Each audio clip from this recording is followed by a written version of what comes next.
오늘은 사무엘하 16장 말씀이 되겠습니다. 구약 성경 489페이지를 찾아주시기 바랍니다. 구약 성경 489페이지 사무엘하 16장 말씀입니다.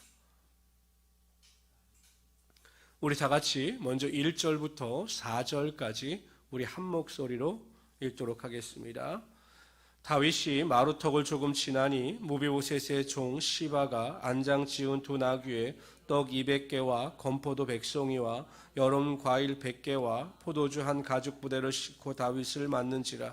왕이 시바에게 이르되 내가 무슨 뜻으로 이것을 가져왔느냐 하니 시바가 이르되 나귀는 왕의 가족들을 타게 하고 떡과 과일은 청년들이 먹게 하고 포도주는 들에서 피곤한 자들에게 마시게 하려 함이니 왕이 이르되 네 주인의 아들이 어디 있느냐 하니 시바가 왕께 아뢰되 예루살렘에 있는데 그가 말하기를 이스라엘 족속이 오늘 내 아버지의 나라를 내게 돌리리라 하나이다 하는지라.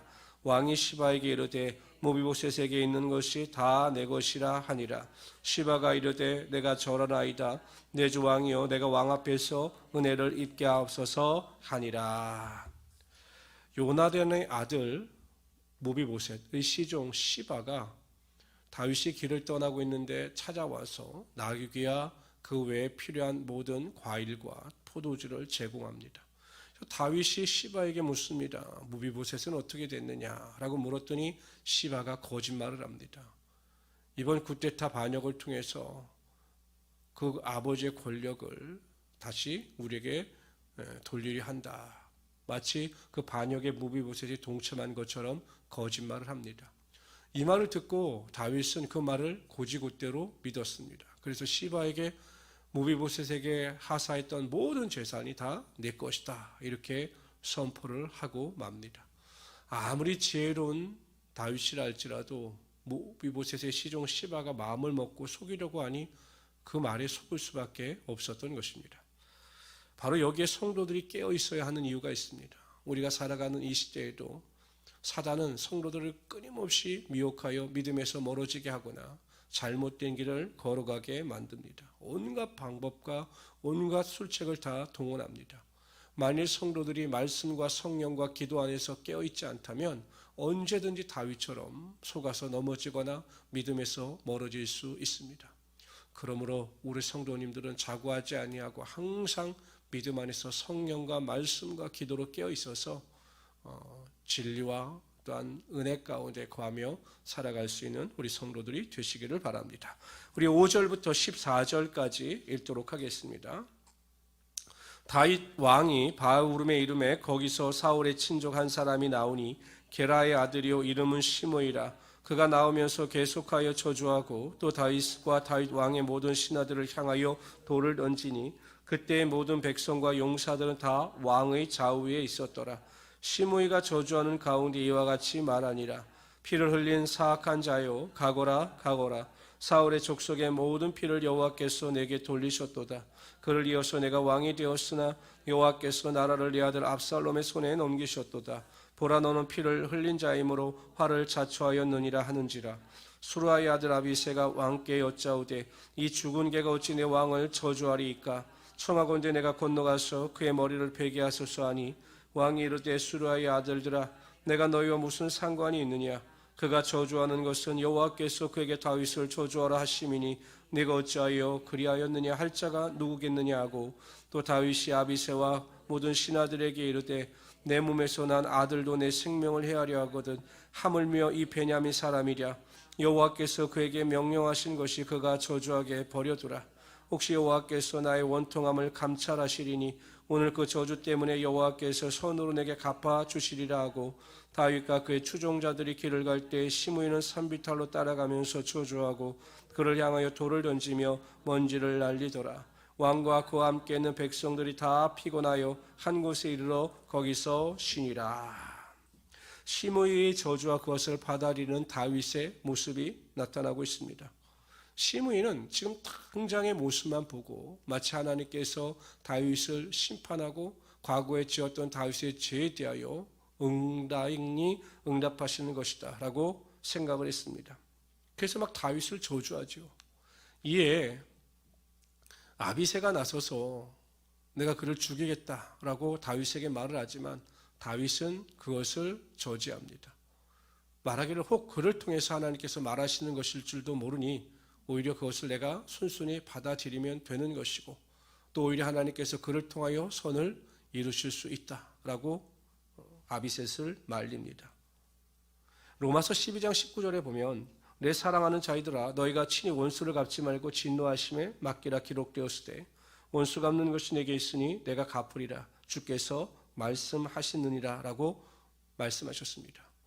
우리가 세상을 살아가다 보면 인간관계나 여러 가지 일로 억울한 일을 당할 수가 있습니다. 그러나 그 억울한 일을 내가 직접 해결하려고 하지 말라라는 것입니다.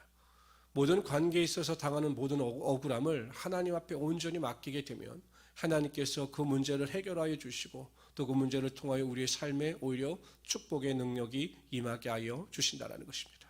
그래서 우리 모든 성도님들은 성숙한 자로서 모든 문제를 하나님께 맡기시고 하나님께서 이끌어 가시는 대로 순종하며 살아갈 수 있기를 주님의 이름으로 축원합니다.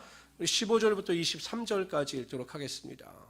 압살롬과 모든 이스라엘 백성들이 예루살렘에 이르고 아히도멜도 그와 함께 이른지라 다윗의 친구 아렉 사람 후사가 압살롬에게 나갈 때 그가 말하기를 왕이여 만세 왕이여 만세하니 압살롬이 후세에게 이르되 이것이 내가 친구를 후대하는 것이냐 내가 어찌하여 내 친구와 함께 가지 아니하였느냐 하니 후세가 압살롬에게 이르되 그렇지 아니하나이다 내가 여호와와 이 모든 백성 이스라엘 택한 자에게 속하여 그와 함께 있을 것이니이다 또 내가 이제 누구를 섬기리이까 그의 아들이 아니니이까 내가 전에 왕의 아버지를 섬긴 것 같이 왕을 섬기리이다 하니라 압살롬이 아히도멜에게 이르되 너는 어떻게 행할 계략을 우리에게 가르치라 하니 아히도멜이 압살롬에게 이르되 왕의 아버지가 남겨도 왕궁을 지키게 한 후궁들과 더불어 동침하소서 그리하면 왕께서 왕의 아버지가 미워하는 바 됨을 온 이스라엘이 들으니라 왕과 왕께 있는 모든 사람의 힘이 더욱 강하여지리이다 하니라 이에 사람들이 압살롬을 위하여 옥상에 장막을 치니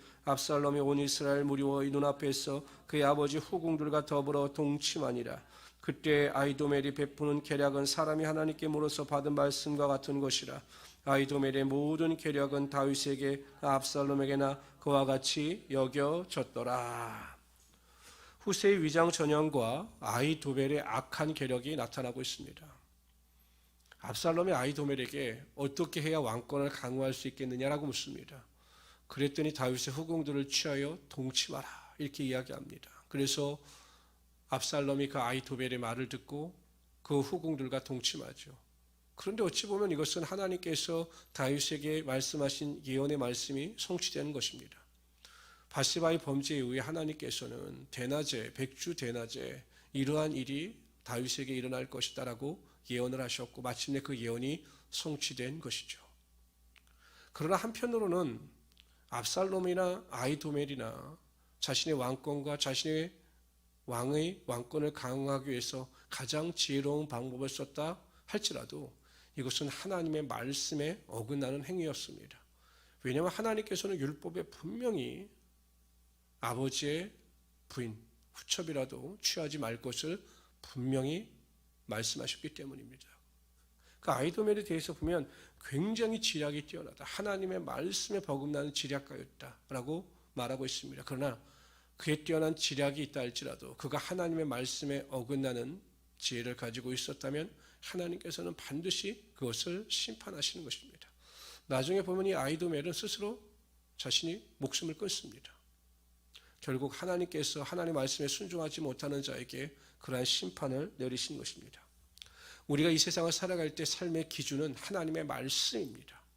때로는 그 말씀이 우리의 지혜나 우리의 판단이나 우리의 감정에 맞지 않는다 할지라도 하나님의 말씀의 기준에 온전히 순종하여 살아가는 것이 가장 지혜로운 삶이며 참된 진리의 길을 걸어가는 온전한 삶이라는 것입니다.